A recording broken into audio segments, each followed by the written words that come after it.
Bonjour, donc aujourd'hui on a eu la chance de s'entretenir avec les membres de l'équipe canadienne de sprint. Donc on a une entrevue avec Kelsey Mitchell, double médaillée cette fin de semaine, qui a remporté une médaille d'argent à la vitesse individuelle et une médaille d'or à la vitesse par équipe hier avec sa coéquipière Lauriane Genet. On a eu la chance de s'entretenir aussi avec Joël Archambault qui était sur l'équipe réserve de l'équipe canadienne de sprint et avec leur entraîneur Franck Duriveau. Puis la cerise sur le Sunday, on a eu la chance d'avoir Pierre Laflamme, le directeur général de Cycling Canada, qui nous parle un peu de tout ce qui s'est passé cette fin de semaine et de ce qu'il y a à venir pour Cycling Canada au courant des prochaines semaines. Donc j'espère que vous avez apprécié. Donc on est ici avec Joël Archambault après le Kérin à la Coupe du monde de Milton. Joël, tu as été éliminé dans le fond au repêchage, tu as terminé troisième de ta vague. Parle-nous un peu des deux courses aujourd'hui. Premièrement, la qualification du matin, le petit accrochage avec Hugo, puis après la manche au repêchage. Premier ride, quand même une ride complexe avec les coureurs qu'il y avait. C'est tous des coureurs qui aiment ça aller tôt puis fort devant. Mettons, tactiquement, c'était vraiment pas une bonne course pour moi, mauvaise prise de décision. Puis à la fin, je revenais fort, puis là, Hugo, en fait, lui, avait comme décidé que c'était fini. Fait que il m'a un peu poussé, j'ai réussi à le saver, là, comme... Fait que c'était correct, mettons, ça aurait pu être n'importe qui, je m'en fous, comme pour moi, ça aurait pu être n'importe quel rider. Fait que ça allait, là, ça m'a pas nuit dans ma journée, c'est des choses qui arrivent au Kérin, là, j'ai l'habitude de dealer avec ça. Puis non, c'est ça pour la première course, juste une mauvaise prise de décision un petit peu trop tard pour moi, puis ça fait que tu te retrouves trop de large. Avec comment le Kérin se course maintenant, c'est juste quasiment impossible de pouvoir venir là, à ce moment-là. Puis après ça, la manche de repêchage, bon, tu finis troisième.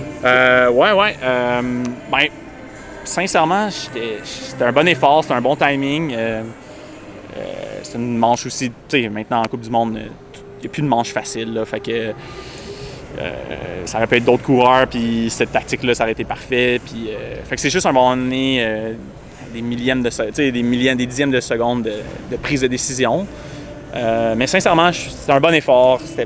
C'était pas un mauvais timing. C'était juste peut-être pas la stratégie optimale versus les coureurs que j'étais contre. Mais les gens étaient là. Je sentais pas que j'étais hors compétition. Là, même versus le résultat que ça peut être. Là. Fait que non, je suis quand même, je vais pas dire satisfait, mais je vis bien avec ce qui s'est passé aujourd'hui. C'est tough. Tout ici, là, on est Milton, pour moi, c'est la maison. Fait que on cherche toujours mieux. Mais non, c'est ça. Fait que je pense pas que j'ai des regrets versus comment j'ai couru aujourd'hui. Surtout pas en haut avec le repêchage. Puis dans le fond, là, pour toi, c'était ta dernière Coupe du monde de la saison. Est-ce qu'il te reste d'autres événements internationaux? Ben là, en fait, non, c'est ça. Fait que là, c'était la dernière Coupe du monde, puis fait que là, on va voir un petit peu ce qui se passe au niveau des qualifications pour les mondiaux et tout. Présentement, moi, mon calendrier, il n'y a rien. Il est au niveau international. Ouais. Mais on va voir ce qui va se passer après ça, même versus qualification pour les Jeux et tout. Fait que, tu sais, présentement, je suis un peu dans le no man's land, là, je sais pas ce qui va se passer avec moi versus les prochaines semaines, mois. Là. Parfait. Ben, ça sera le fun que tu nous tiennes au courant, qu'on puisse relater ça. Ouais, puis, c'était cool d'être à la maison, puis juste remercier tout le monde qui s'est déplacé. C'est une super belle ambiance, puis c'est toujours un honneur de courir devant les fans, puis les gens d'ici. Là, je pense que c'est un des plus beaux feelings que je peux retirer d'avoir fait du vélo à ce niveau-là. Là. C'est vraiment nice. Ben, un gros merci, Joël. Merci de ton temps. Merci. So we are here with Kelsey Mitchell, who just finished second at the individual sprint competition. Yesterday, you also won the gold medal with Lauriane Genet at the sprint team. So talk me a bit about your weekend. Really good weekend. Getting the gold with Lauriane was amazing. It was our first time doing the team sprint at a World Cup. So we're not 100% sure what to expect. But we went out there and we did a personal best, and then walking away with the gold medal was the cherry on top for sure. And we also learned that you were a bit sick or very sick this weekend. So talk me how do you manage your weekend with this health problem? I think I got the flu or the virus. It's going around. But Cycling Canada staff was amazing. They were handing me cold towels and getting fans on me and making sure I was hydrated. They really helped. The crowd, the home crowd, really helped with the adrenaline, and that kind of took over when I was on the track. unfortunate that I happened to get sick this weekend, but I'm still gave it my all, and I'm really happy with the results. And at 1 month of the World Championship, what those results means for you? Like, what does it learn about with those results? Yeah, I mean, I'm always happy to get more racing in. I'm learning every time I'm on the track against different opponents. So a month to go to Worlds, and just gonna hopefully start training again on Monday, back at it, and get ready to see what is in store for Worlds. Yeah, and your main goal this season is the Olympic. For you, it's like the main goal is to win a medal at the Olympics. Yeah, that's the main goal. I mean, first things first, I wanted to medal here. Now we got to go qualify for the Olympics, and hopefully go to the Olympics and get on the podium there. Thanks a lot, Kelsey, and have a good weekend. Thank you, you too.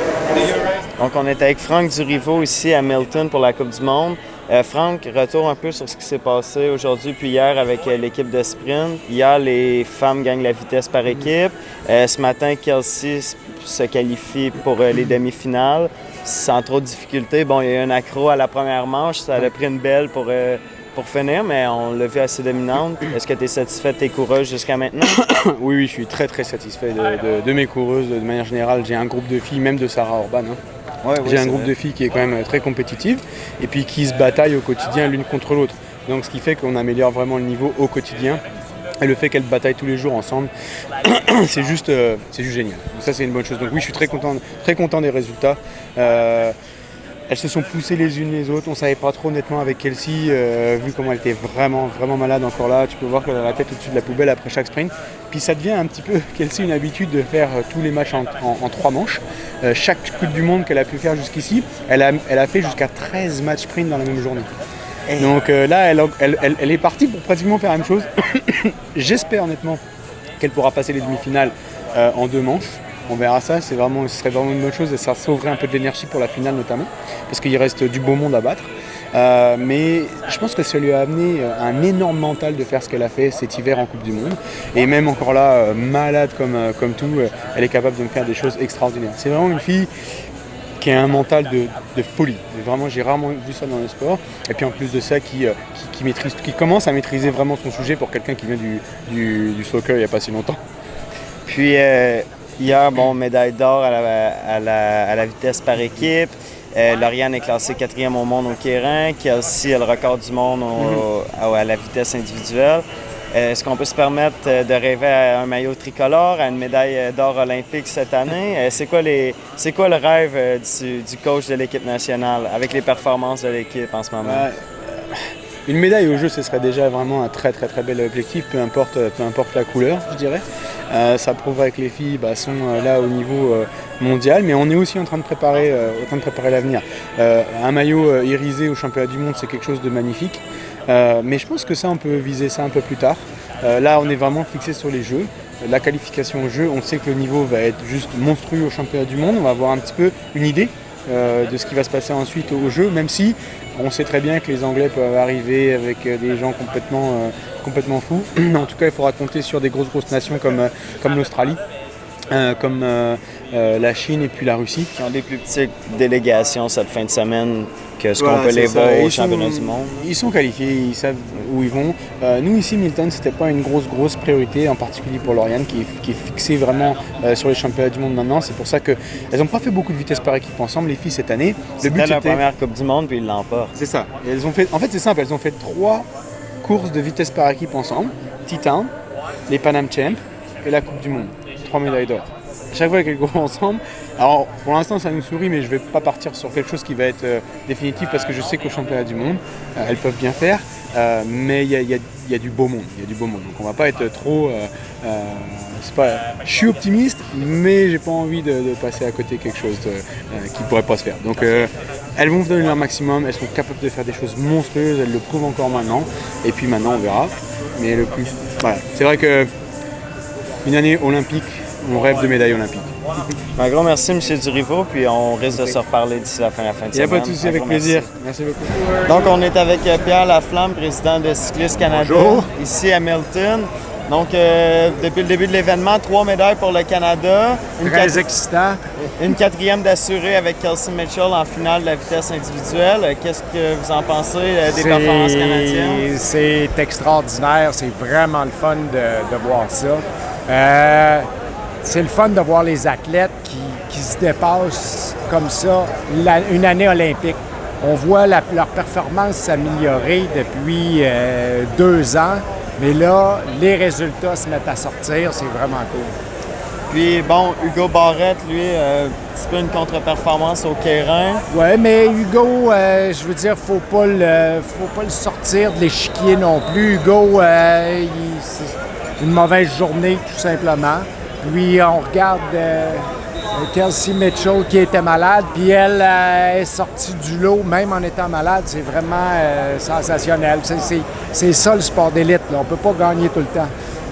Puis pour la semaine prochaine, 2 événements quand même excitants. Donc le championnat du monde de cyclocross, puis les championnats du monde paralympiques, oui, qui sont paracyclistes, excusez-moi, qui sont ici à Milton. Est-ce qu'on attend des performances en particulier de certains athlètes? En paracyclisme, on a toujours été très fort. On espère que ça va se continuer. On a une bonne structure en paracyclisme avec Sébastien Travers qui dirige ça de main de maître. On a des bons athlètes. On pense à Ross Wilson, on pense à Tristan Chernovi qui est très bon. Je veux dire, on espère les voir bien performer encore une fois pendant une année olympique. Après ça va être de voir la relève en paracyclisme. On a besoin de relève parce que les athlètes sont rendus à maturité. Puis qu'est-ce que ça fait de recevoir un événement comme celui-là au Canada?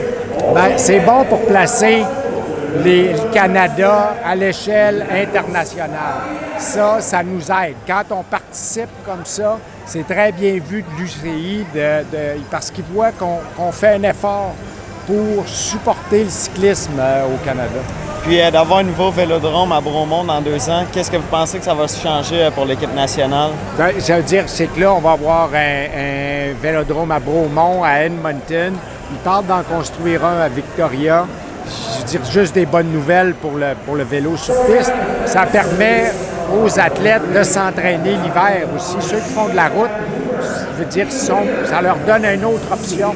C'est une bonne façon d'aller chercher, de bâtir de la force, de l'endurance. Bon, ben, un gros merci, M. Laflamme, et bonne fin de Coupe du Monde. C'est bon, merci les gars. Donc, j'espère que vous avez apprécié la vidéo. Un gros merci à l'équipe canadienne qui est encore une fois généreuse de son temps avec nous cette fin de semaine. Donc, j'espère que vous avez apprécié, puis merci d'être là.